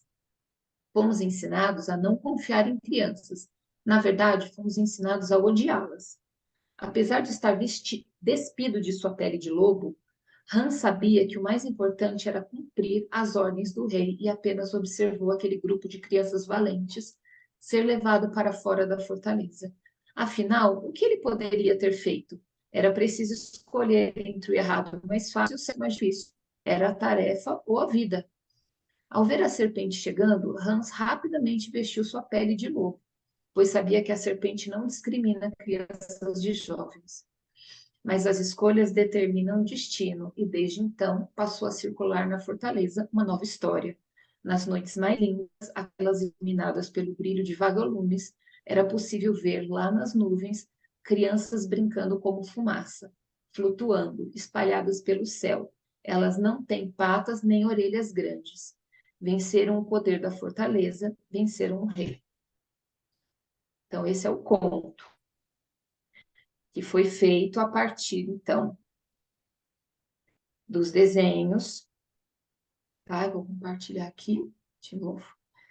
Foi feito a partir dos desenhos, das teorias sobre Holocausto, literatura de testemunho, antissemitismo, e também a partir dos poemas. Tem trechos desse conto que são versos de poemas. E por que a Fortaleza Sem Muros, né? Então, aqui, esses foram os desenhos que eu retirei da coleção, que me deram as ideias. Dos 33 desenhos em que as crianças fizeram no campo de Terezinha, nenhum deles o campo tem muros, né? Então, eu chego num resultado de pesquisa que, como as crianças elas foram segregadas, perseguidas, não quistas antes de irem para o campo, os muros aqui, eles são ideológicos, são sociais, são políticos, são culturais, né? Eles são muito maiores que muros físicos, não sendo representados pelas crianças, porque fora do campo de Terezinha, que é uma antiga fortaleza militar, então fora dessa fortaleza, elas também estão isoladas, então elas vivem a sua própria fortaleza sem muros. Né, aqui também tem uma representação do campo, que está aqui na parte de baixo, à direita.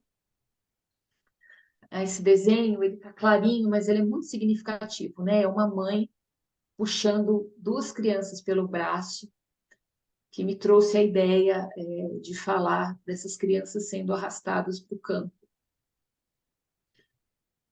Que é um desenho também muito significativo, que traz um pouco dos trens, né? Que é a minha serpente, mas dos trens carregando os prisioneiros para o campo e da superlotação que era vivida. Aqui a ideia dos calabouços, que são os próprios alojamentos do campo, que a ideia do lobo, que esse lobo me pareceu assim com bastante personalidade e um olhar bem penetrante, né? Então a ideia desse lobo que anda como homem, se comporta como um monstro. Aqui as criaturas voadoras que levavam as crianças em estado de paralisia. O dragão, né, que soprava o seu bafo tóxico em cima das crianças. Esse é um conto de fadas tcheco. A serpente, né? Aqui a ideia da mãe natureza chorosa. Tem 2 desenhos da coleção em que o sol aparece com uma cara triste ou uma cara assustada, ou meio pensativo. Daqui veio a ideia dos vagalumes e também da leitura do Didi Uberman.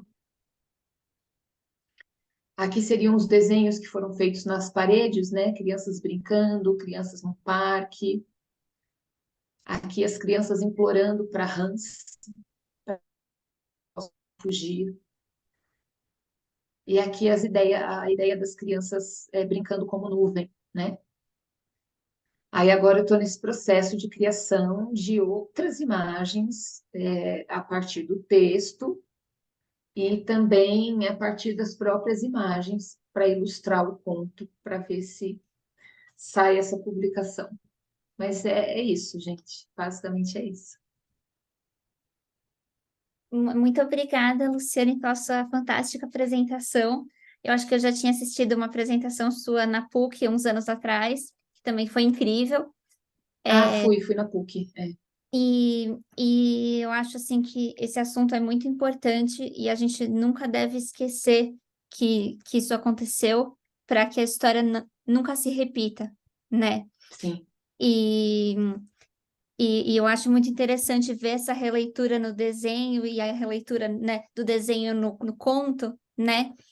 E como, na verdade, de novo, a gente está sempre buscando um sentido, né? Buscando compreender, buscando entender o que está acontecendo, por que que eu sou diferente daquele outro, né? Mesmo no conto, né? Aparece isso, elas tentando desvendar, e então é realmente uma coisa que acaba é, sendo também um fator importante um fator estrutural importante para o Nonsense, quando a gente pensa nessa questão da atribuição de sentido, né?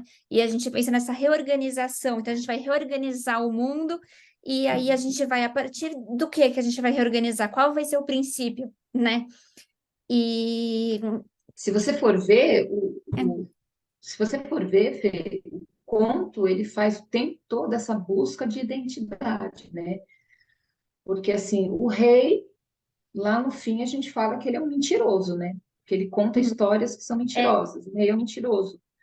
As pessoas são fracas porque acreditam nele, né? As crianças resistem, tanto que elas vão para esse lugar e quando elas passam por um processo de transformação e vão se tornando em animais, elas percebem que elas não nasceram para aquilo e, através da arte, elas começam a buscar a verdadeira identidade delas como seres humanos. O lobo, no final, também, ele tira a capa, né? e se Ele se revela mostra humano, humano. Então, né? é o tempo todo essa busca de quem eu sou mesmo, né? Quem eu sou mesmo. E também essa quando eles recebem o giz, né, que um deles que é mais ranzinza, ai, mas como que isso vai ajudar a gente? Como que isso vai resolver o nosso problema? E acho que muitas vezes na nossa vida a gente tem essa, né, a gente se vê preso nessa coisa mais ranzinza, mais difícil, e, e na verdade é como você disse, né, ali era realmente a chave para libertar a imaginação deles, a criação desses Uhum. outros mundos possíveis, né? Era uma liberdade que não era E- física, né? Mas era sim, uma liberdade. sim. Então, nossa, achei incrível. Eu queria que a gente tivesse mais tempo para que você pudesse falar mais ou mostrar mais desenhos.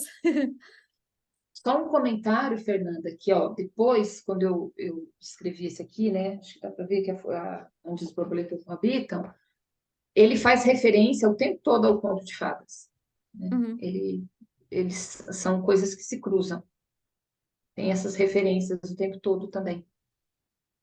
E eu tenho uma editora que eu conheço que publica livros infantis que eu acho que talvez se interessasse pelo seu projeto de Ai, por favor, porque olha, tá então difícil. eu vou te passar o contato Faça, por favor. porque aí quem sabe sai essa publicação e Sim, por né favor. Deixa eu só perguntar uma coisa. Né, primeiro, parabéns, né, que é sempre maravilhosa a apresentação da Luciane. Eu é, amo. Diz que pode ler quantas vezes você quiser. Ela já leu também para os meus alunos, né? No ano passado, foi bem legal a nossa experiência lá, eles ficaram impactados com o trabalho também.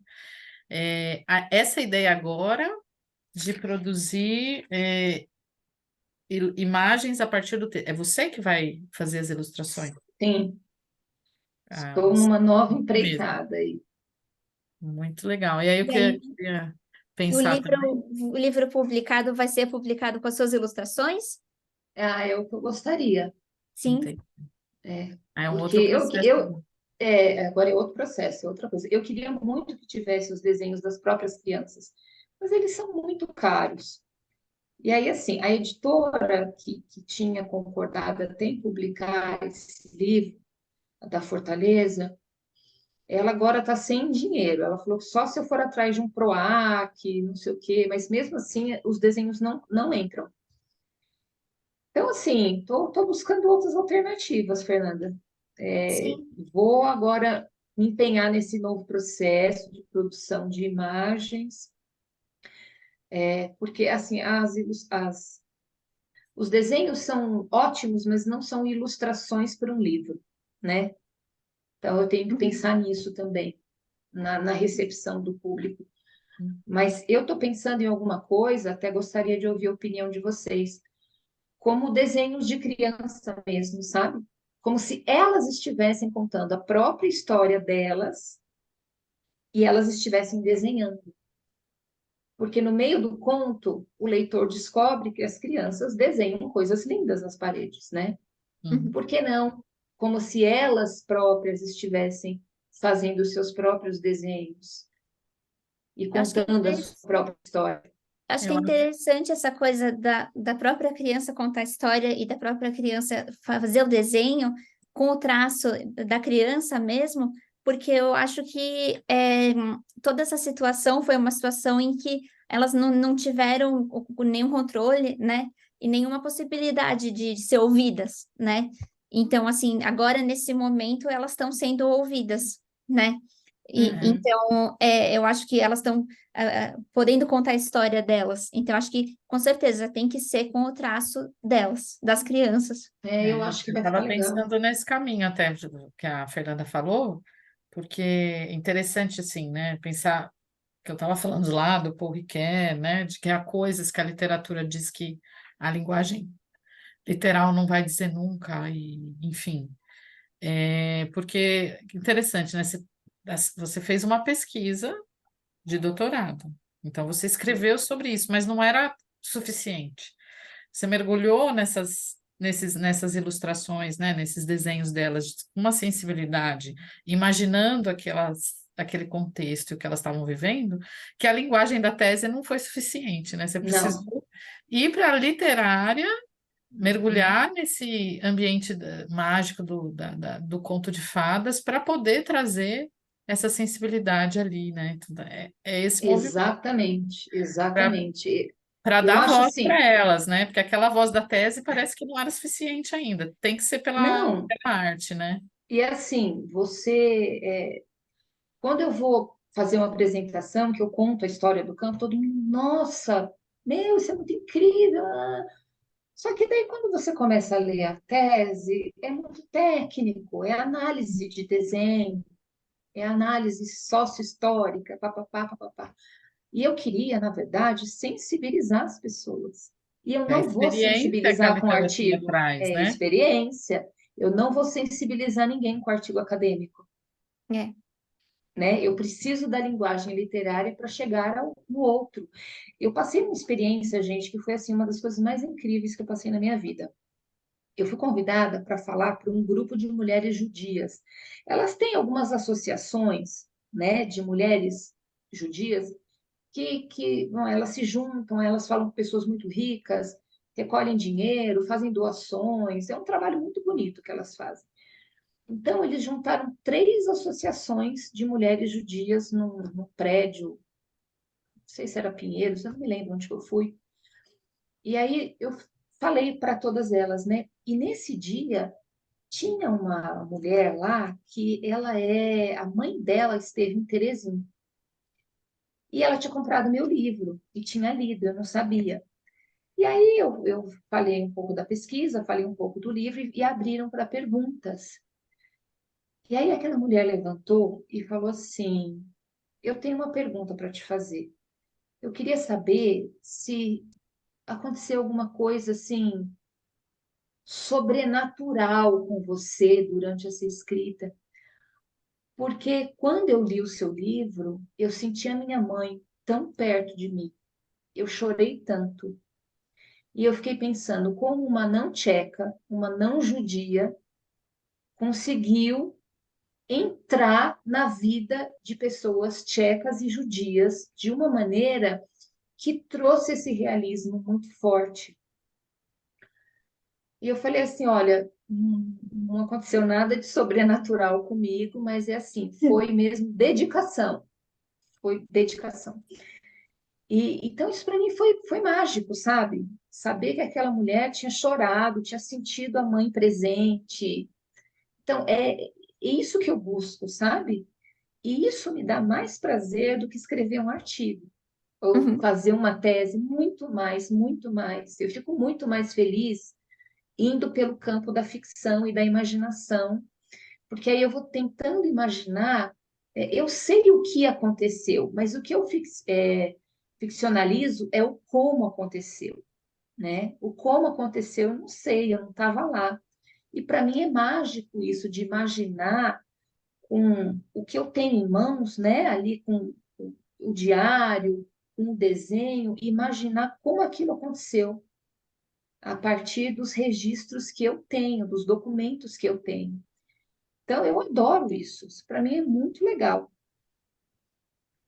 Eu gostei Maravilhoso. demais de fazer. Gostei demais de fazer. Nossa, não, é incrível o seu trabalho, a sua pesquisa. É brilhante, realmente, extremamente necessária no mundo de hoje. E então, gostaria mais uma vez de agradecer a presença de vocês e a apresentação que vocês fizeram e todo o material que vocês prepararam para a nossa reunião de hoje. E esse material vai ficar disponível no canal do YouTube do grupo. Ah, legal. É, Obrigada, Fê, mais uma vez. Nós que imagina. Que bom de novo agradecemos. estar aqui com a Luciane. Aprendo sempre. Gente, eu amo ouvir a Joana, né? Então, Da sim, dupla. foi muito bom. Obrigada, Fernanda, por esse espaço. É tão gostoso a gente falar das coisas que a gente gosta, né? Sim, Então, com foi certeza, maravilhoso. com certeza. Eu amo ouvir vocês, assim, eu acho que eu quero chamar vocês mais. Pode chamar. Então, boa tarde e bom descanso para vocês. Obrigada, viu? Beijo. Beijo. Beijo, Beijo, Jô. Beijo, Fê. Tchau, Tchau. tchau. tchau.